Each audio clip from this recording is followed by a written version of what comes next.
الحمد لله تقدست عن الأشباه ذاته، ودلت على وجوده آياته ومخلوقاته.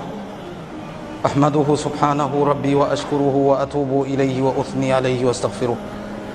أشهد أن لا إله إلا الله شهادة تنجي قائلها من النار، وأشهد أن محمدا عبد الله ورسوله.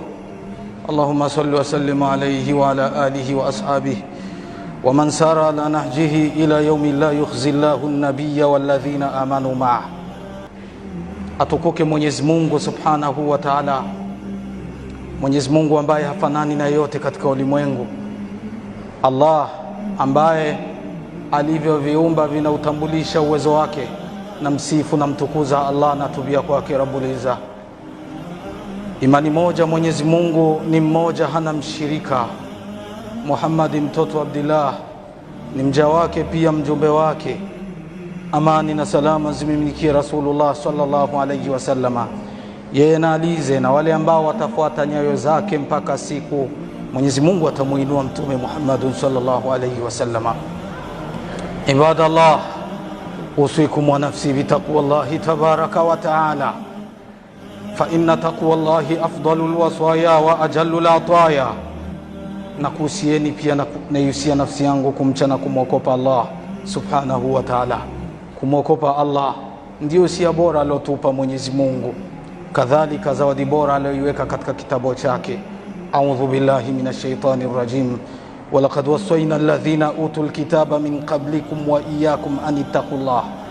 Tuliwahusia waliokuwa kabla yenu Mayahudi na Manaswara, na nyie Waislamu na kuhusieni kuniogopa mimi Mola wenu. Amesema hivyo Rabbul Izzati wal Jalal.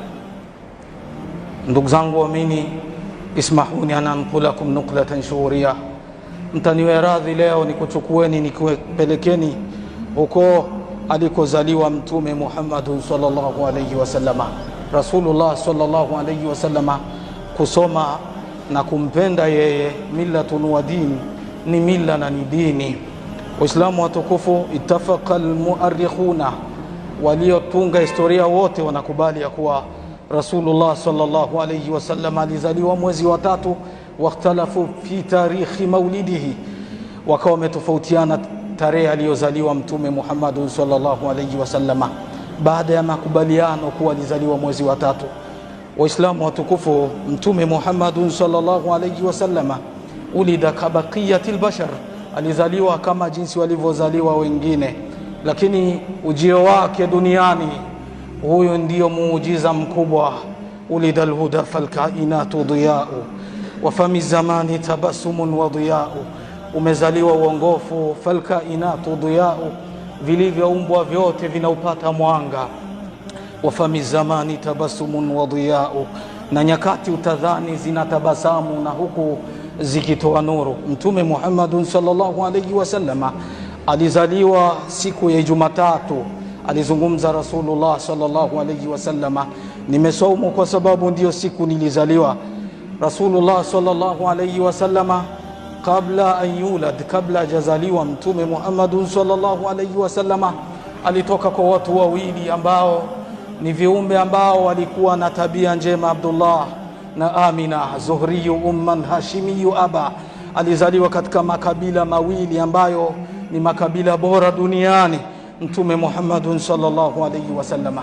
Na hapa kabla hajazaliwa Mwenyezi Mungu akamahidi alalam, akauandaa ulimwengu kutambulisha kuwa kuna kitu ambacho kinakuja duniani. Mtume Muhammad sallallahu alayhi wasallama alifunga safari baba yake, alivyofunga safari, wa huwa marhunun fi batni ummihi, yumo ndani ya tumbo la mama yake Mtume Muhammad sallallahu alayhi wasallama. Thumma wafatul mania, kifo kinamchukua baba yake na Mtume bado yumo katika tumbo la mama yake Amina. Hivyo ulimwengu ukatambua ya kwamba anakuja kiumbe ambaye hatofanana na wengine, ni lazima awe na sifa. Mnyonge ajue au ujue unyonge, uyatima uhisi, asiuzungumzi kabla hajaupita. Mtume Muhammad sallallahu alayhi wasallama, baba yake anafariki, huku yuko kutafuta kibarua kule sehemu za Abwa, sehemu za Madina kule. Waislamu waumini, amebaki Amina huku anautazama ulimwengu, ndio amekufa nisfu hal akhar, nusu yake nyingine ambaye ndiyo mume wake, ambaye yeye ndiyo ilikuwa ruknu rakini katika maisha yake, amefariki. Abdullah Amin amebaki, huku wakimwenzi familia ya Abdullah ikimwenzi Fatima na kumuonesha kuwa itakuwa karibu. Lakini fahamuni na mtambue, angelizaliwa mwanamke ni mengine, lakini madama Mtume Muhammad sallallahu alaihi wasallam alikuja mwanamume, hapa ndipo walizidisha uhusiano wao kwake mama yake Mtume Muhammad sallallahu alaihi wasallam. Anazaliwa siku ya Jumatatu Mtume Muhammad sallallahu alaihi wasallam. Alivyozaliwa babu yake anampokea, alivyompokea babu yake anampeleka katika Al-Kaaba. Alivyomuingiza ndani ya Al-Kaaba, huku ajue afanye nini, Mtume Muhammad sallallahu alaihi wasallam amechukuliwa na mikono ya babu yake. Alivyochukuliwa na hii mikono, babu akatazama, acha nimuite jina ambalo mwenyewe hakuliandaa. Hakuwa na hiyo fikra, hakuwa na hiyo mtazamo, hakuwa na hiyo nia, amejikuta tu anamuita Muhammadu. Waislamu watukufu, na hii ndio zawadi bora Mwenyezi Mungu Subhanahu wa Ta'ala anamzawadia Mtume Muhammad sallallahu alayhi wasallam. Agharu alayhi minan nubuwati khatamun min Allahi nur, min Allahi mashhurun yaluhu wa yashhadu. وضم الإله اسم النبي إلى اسمه إذا قال في الخمس المؤذن أشهد. وشق له من اسمه ليجله فذو العرش محمود وهذا محمد. Mwenyezi Mungu Subhanahu wa Ta'ala anauleta muujiza duniani. Mtu ajaandaa, mtu ana fikra tayari, baba yake anaye mkononi, lakini tu anakuja mara moja tu anampachika jina Muhammadi. Hakuwa na hiyo fikra. Kuna jambo Mwenyezi Mungu aliliandaa tayari. Mwenyezi Mungu anamzawadia zawadi ya kwanza, washakalahu min ismihi liyujillahu fadhul arshi mahmudun wa hadha Muhammadu. Anamgawia jina lake mwenyewe. Hakuna kiumbe kitakuja ulimwenguni kilipate jina lake Mwenyezi Mungu Subhanahu wa Ta'ala alimngoe jina lake amkabizi. Hiyo haijapatikana duniani. Mwenyezi Mungu anamuita Muhammadu kwa sababu yeye mwenyewe anaitwa Mahmudu. Huyu ni muujiza wa kwanza kabisa. Ya ayyuhal ummi hasbuka rutbatan fil ilmi andanat bika ulama. Muhammad hukusoma, lakini uliwasomesha wengine. Waislamu watukufu, babu ameshamuita Muhammadu, lakini Mwenyezi Mungu bado anaandaa ulimwengu, haujawa tayari kabisa. Anakuja mtu ambaye aliyompokea Mtume Muhammad kutoka katika tumbo la mama yake. Huyu anampelekea habari bosi wake Thuwaiba. Huyu ndio anampelekea habari bosi wake ambaye ni baba yake mkubwa na Mtume Muhammad wa Abu Lahab.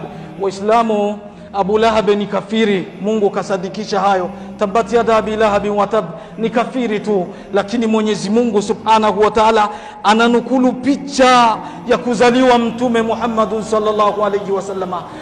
Mtume alivyozaliwa, Thuwaiba ndio mfanyakazi kijakazi wa Abu Lahab, anampelekea habari ya kuwa mke wa mdogo wako kajifungua mtoto mwanamume. Abu Lahab alivyozisikia habari bushara ambazo ni nzuri, akamwambia kuanzia hivi sasa umekuwa huru. Kwa hichi kitendo alikifanya na ukafiri wake, Mtume Muhammad sallallahu alayhi wasallama anazungumza ya kuwa yufaraju anhu yaumul ithnaini. Itizameni Musnadul Bazzar, anapewa faraja siku ya Jumatatu tu, bimaulidi sayyidi waladi Adnan, kwa kuzaliwa Mtume Muhammad sallallahu alayhi wasallam. Nini alichokifanya Abu Lahab? Kumwacha mtumwa kuwa huru kwa kupewa bishara nzuri na habari nzuri ya kuwa Mtume Muhammad kazaliwa. Hicho kitendo, na kuwa alimpiga vita Mtume, na kuwa alimkana Mtume, na kuwa alionyesha kuwa ni muongo, lakini kufanya hichi kitendo tu, Mwenyezi Mungu Subhanahu wa Ta'ala yufariju anhu, anamtolea, anampa faraja siku ya Jumatatu. Hii siku anaingia katika likizo, hapewi adhabu kama wengine. Abu Lahab, kwa nini? Li'annahu a'taqa Thuwaibata, kwa sababu yeye alimuacha Thuwaiba kuwa huru, bimaulidi sayyidi waladi Adnan, kwa kuzaliwa Mtume Muhammad sallallahu alayhi wasallam. Ibadallah, ndugu zangu waumini, huyu ndio Mtume Muhammad sallallahu alayhi wasallam. Kisha zaliwa babu, kipato ni kidogo, familia ndio hiyo imekuwa kubwa. Afanyeje huyu babu yake? Ndio kafil, ndio kama mlezi ambaye atamlea Mtume Muhammad sallallahu alayhi wasallama. Huku wanaingia watu kutoka katika baadhi Bani Saida, wanaingia kutafuta watoto ambao watawanyonyesha ili wapate ruzuku. Hivyo ilikuwa ni utamaduni wa Waarabu, wanasafirisha watoto zao kwenda mikoani, malengo ni kuipata lugha nzuri na kadhalika kuwa na ufasaha usiokuwa wa kawaida na afya kuwa imekita kabisa katika vifua vyao. Hivyo walifanya Waarabu na ada ikaendelea. Lakini alivyozaliwa Mtume Muhammad sallallahu alayhi wasallama, waliingia kila mmoja alimpata mtoto isipokuwa mwanamke mmoja, Halima as-Saadia. Huyu mwanamama hakumpata mtoto ambaye anaweza akawa ni sababu kupata ruzuku. Kile alichokifanya, anaona siwezi nikarudi nyuma, sayatahimunani, watanituhumu ya kuwa mimi labda nina nuksi, wengine wote wamepata vibarua, mimi peke yake, mimi tu nimekosea wapi? Acha nimchukue Muhammadi. Akamchukua Mtume Muhammadu wa huwa fi yaumi idh, na yeye katika hiyo siku ni yatima, hana yule ambaye atakayemlipia iada. Mtume anachukuliwa na Halima Saadia, anapelekwa katika baadhi ya Bani Saida. Mume wa Halima anamtazama Halima, mbona mabadiliko? Kile kipando ambacho tulikitumia kilikuwa hakina kasi mpaka tukachelewa kuingia Maka, kulikoni? Halima Saadia anamwambia, mie sielewi. Akamwambia, hii nasal, hii mbegu umeleta, hii huyu ukoo ambao umeuleta sio ukoo wa kawaida, kuna baraka ndanimo. Mtume Muhammad sallallahu alayhi wasallama akaanza maisha mapya ugenini kwa Halima Saadia. Alikaa huko miaka miwili kwa Halima Saadia, ananyonya kifua chake miaka miwili. Halima Saadia anamrudisha tena kwa mama yake, mapatano na agenda ambazo walokaa chini wakitumiana Halima Saadia na mama wa Mtume Muhammad sallallahu alaihi wasallam. Kisha nyonya miaka miwili kifua chake, anamrudisha kwa mama yake, akamwambia, unaweza ukaniongeza muda nikakaa na huyu mwanangu ambaye nimemzoea naye kanizoea. Mama wa Mtume Muhammad sallallahu alaihi wasallama anamwambia, ondoka naye, hakuna shida. Si kwamba anataka, lakini kipato kidogo. Anamrudisha Mtume Muhammad sallallahu alaihi wasallama huko katika kabila Bani Saida. Alivyofika tu, Mwenyezi Mungu Subhanahu wa Ta'ala akautangazia ulimwengu na anzisha jambo ambalo si la kawaida. Anamtuma Jibrili kaweke operation aishi kama mtume, kwa sababu siku na misio ambayo nimempa atakuja kuitekeleza si ya kawaida, na siku zinakwenda. Mtume Muhammad sallallahu alayhi wasallama anachukuliwa na Jibrili, wa ma huma malakani, kama jinsi amezungumza Ibn Kathir na Ibn Athir katika tarikh. Mwenyezi Mungu Subhanahu wa Ta'ala alivyowatuma malaika watatu, wawili wamemchukua mtume. Mmoja anaingiza kisu katika minala kafaa, ameingiza kisu kabisa kutoka katika mipaka ya shingo na kifua, akawa amefungua kifua cha Mtume Muhammad sallallahu alayhi wasallama.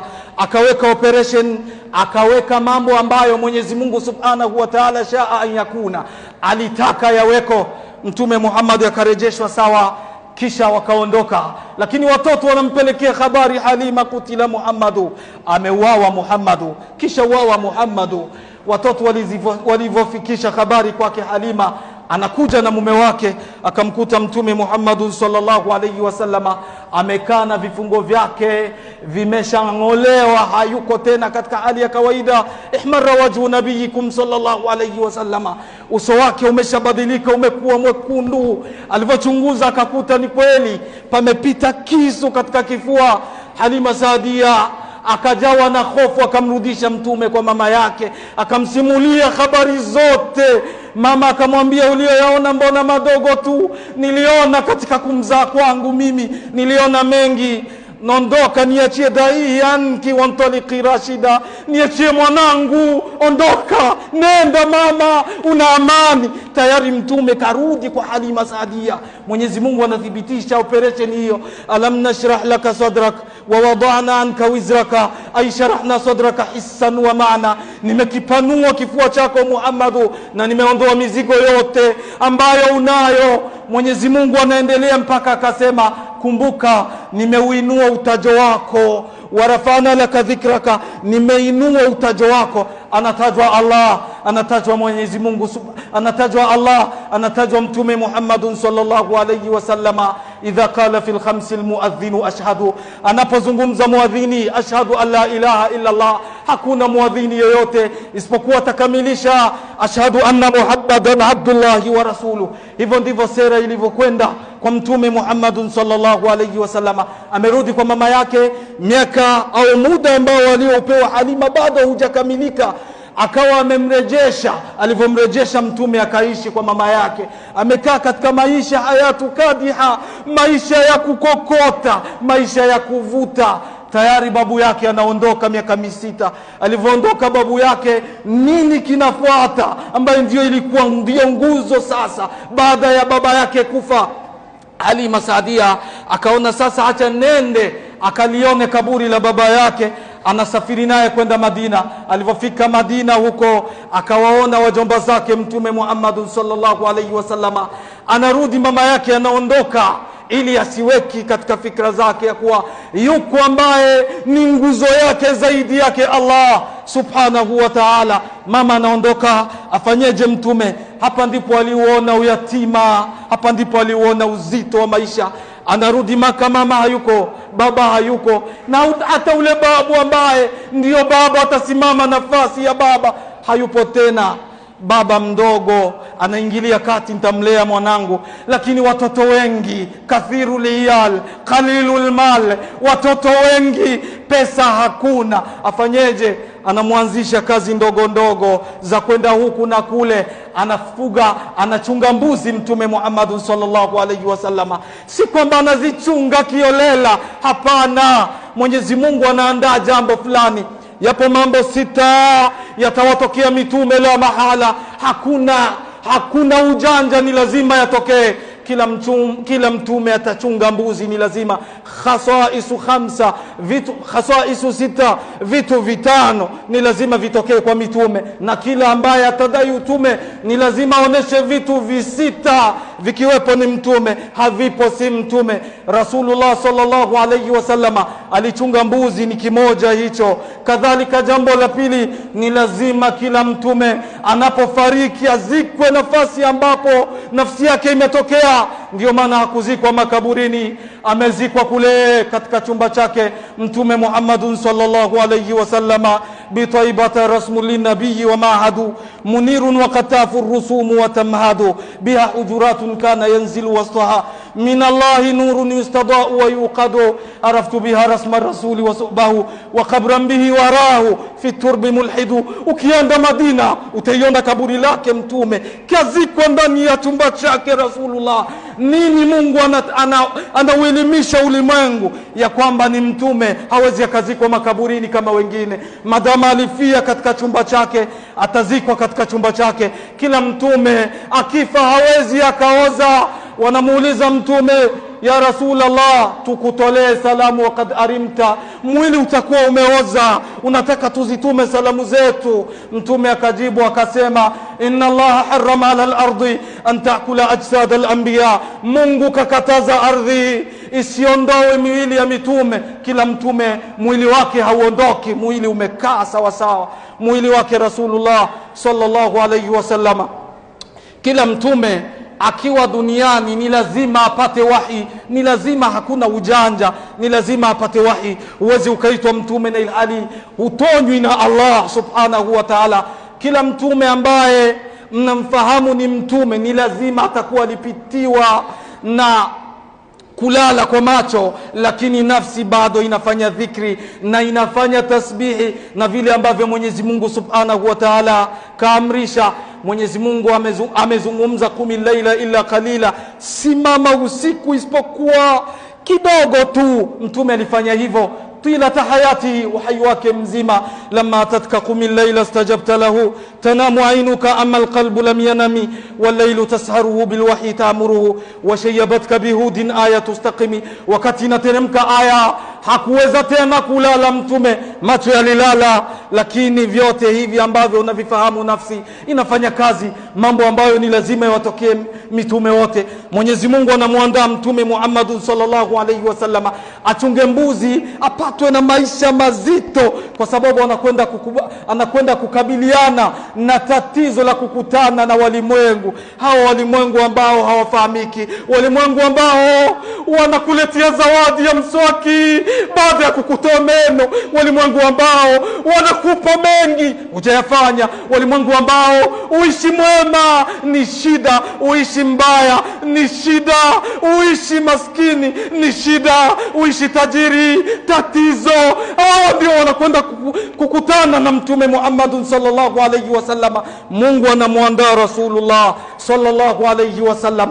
Mtume Muhammad sallallahu alayhi wasallam anathibitisha, kuntu araaha fi qararita Makkah, nilikuwa nazichunga katika milima ya Makkah, nachunga mbuzi. Wa huwa ibn 8 sanawat, miaka 8. Ameanza maisha mazito Mtume Muhammad, lakini anawashangaa wewe una miaka 25 bado uko nyumbani unamtegemea labda baba mama. Mtume kaanza maisha yake. Fanya kazi Abdallah, kusoma sira za Mtume, sio kupangwa tu na imani, tuziweke katika vitendo. Mtume ameanza kazi huku miaka 12, babake anamuona bado kabisa maisha ndiyo yanadorora, maisha yamekuwa mazito. Anampeleka kufanya biashara kule Shamu. Alivofika Shamu anakutana na mtu ambaye kapewa elimu fulani, lakini bado ni Mkristo huyu. Akawa amemtazama, akaiona alama, akaona kitu fulani usio wa kawaida. Alivokaa na kumtazama, akakuta kuna alama tunubuwa wa alama ya utume wake Mtume Muhammadun sallallahu alayhi wasallama. Akamwambia baba yake, na kuhusia na kunasihi kama mwanamume, na kunasihi kama mtu ambaye anapenda kheri, mchukue mwanao mrudishe, watakapomjua watamuua. Hawa Wayahudi ndio tabia zao kuwa mitume, fariqan kadhabtum wa fariqan taqtulun. Kuna wale ambao wanakana kabisa hakuna mitume, na kuna wale ambao wanaua, watamuua Mtume Muhammad sallallahu alayhi wasallam. Anarejeshwa Makkah. Alivorejeshwa Makkah, huku Mtume Muhammad sallallahu alayhi wasallam akaendeleza kibarua chake cha kuchunga mbuzi kama jinsi ilivyokuwa mwanzo. Miaka 25 Rasulullah sallallahu alayhi wasallam hapa akaona busha nyingine kutoka kwa Khadija, akaiweka talabi ya Mtume Muhammad kwa Mtume Muhammad sallallahu alayhi wasallam, ombi ambalo linaletwa na maisara. Mtume Muhammad sallallahu alayhi wasallam akalikubali ombi lake, kisha akamuoa Khadija baada an anfaqa alaiha 25 bakran, baada ya kutoa watoto wa ngamia 25. Hakuna mwanamke wa bure Abdallah. Hii ndio sira ya mtume wenu. Bado ana kibarua cha chini kabisa, lakini analazimika kuoa. Anachukua ngamia, watoto wa ngamia 25, anawapeleka kwa Khadija mahar. Wa atun nisaa sadaqatihinna nihla, wapeni wanawake mahari zao, ndio sadaka Mungu katoa, kawapa, kawazawadia. Eti unakwenda kumtafuta mwanamke wa bure? Hakuna kitu kama hicho. Wa mimma zadani sharafan watiha wa kitu bi akhmusi ata'u thuraya dukhulia tahta qawlika ya ibadi. Kilichonifanya mimi nizungumze leo haya ni kuwa tu alizaliwa Mtume Muhammad, utukufu wake, cheo chake, na kuingia katika kauli Mtume alisema, waja wangu, waja wangu.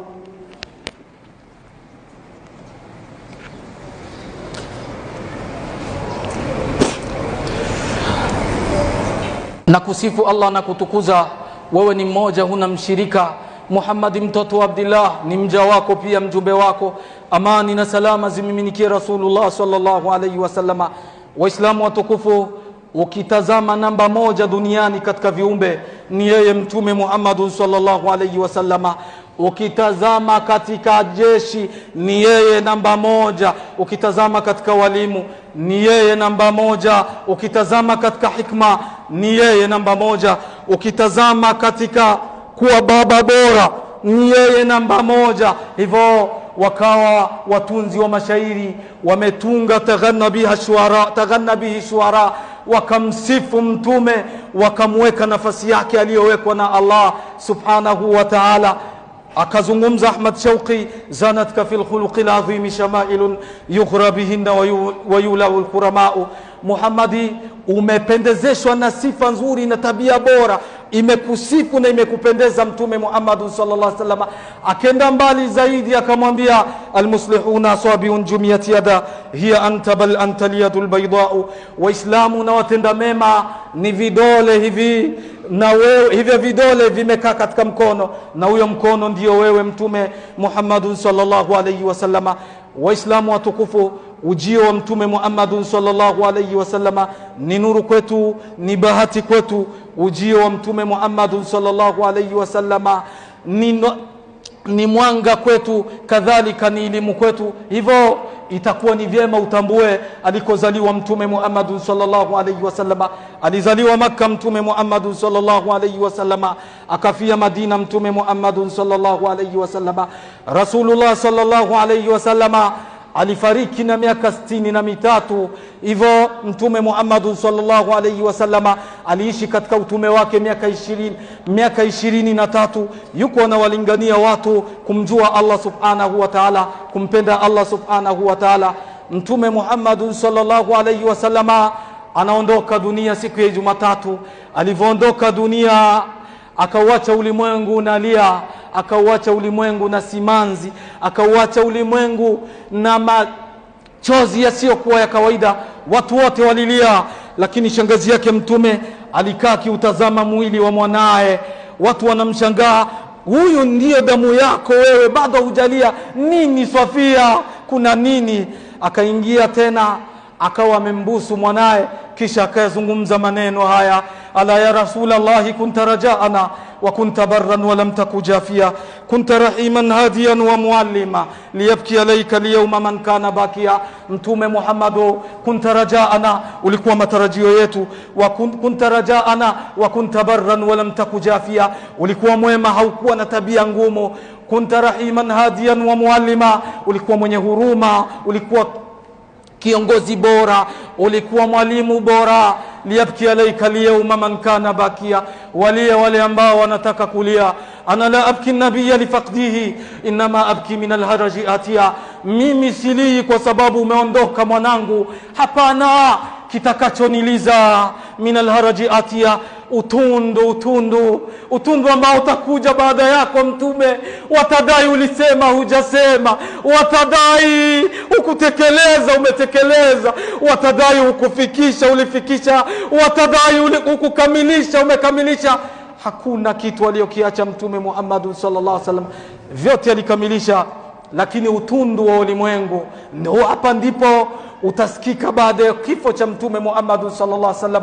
Watadai ya kuwa ulifanya sharehe, hujafanya. Mazazi yako watadai yamo katika dini, hayamo katika dini. Watadai ya kuwa hili nalo limo, halimo. Watadai vingi, lakini vyote hivi ni kutafuta maisha kupitia katika dini. Hivyo Safia akazungumza, liyabki alayka liyawma man kana bakia, walie watakaolia, mimi sintolia kwa kumkosa mwanangu. Inma abki min alharaji atia, ntalia tu kwa sababu ya utundu ambao utakuja. Wanaodai kuwa miaka mingi imepita, sheria ni ile moja, leo anatoka mtu na kuzuka, jamani hichi kitu kimo katika dini na hamna. Haya ndiyo aliyozungumza Safia, haya ndiyo aliyoyalenga Safia. Utundu utasikika baada ya kifo chako ya Muhammadu. Thumma alamu ibadallah annakum fi yawmil jum'ati sayyidil ayyam fasallu fihi wa sallimu ala sayyidil anam dhil wajhil anwar wal jabinil azhar ash-shafi'ul mushaffa'u fi rasati yawmil mahshar inna allaha wa malaikatahu yusalluna ala an-nabiyyi ya ayyuhalladhina amanu sallu alayhi wa sallimu taslima. وارض اللهم عن الخلفاء الأربع أبي بكر الصديق وعمر الفاروق ذي النورين عثمان وأبي الحسنين علي، وعن ستة المبشرين سعيد وسعد وابن عوف وطلحة وعامر فهر والزبير الممدح. اللهم اعز الإسلام والمسلمين وأذل الشرك والمشركين ودمر أعداءك أعداء الدين. اللهم هذا جهدنا فرض عنا، اللهم هذا جهدنا فرض عنا. يا رب إنك ذو من ومغفرة، يا رب إن عظمت ذنوبي كثرة فلقد علمت بأن عفوك أعظم. إن كان لا يرجوك إلا محسن فبمن يلوذ ويستجير المجرم. ربي دعوتك ما أمرت تضرعا فإذا رددت يدي فمن ذا يرحم. آمين.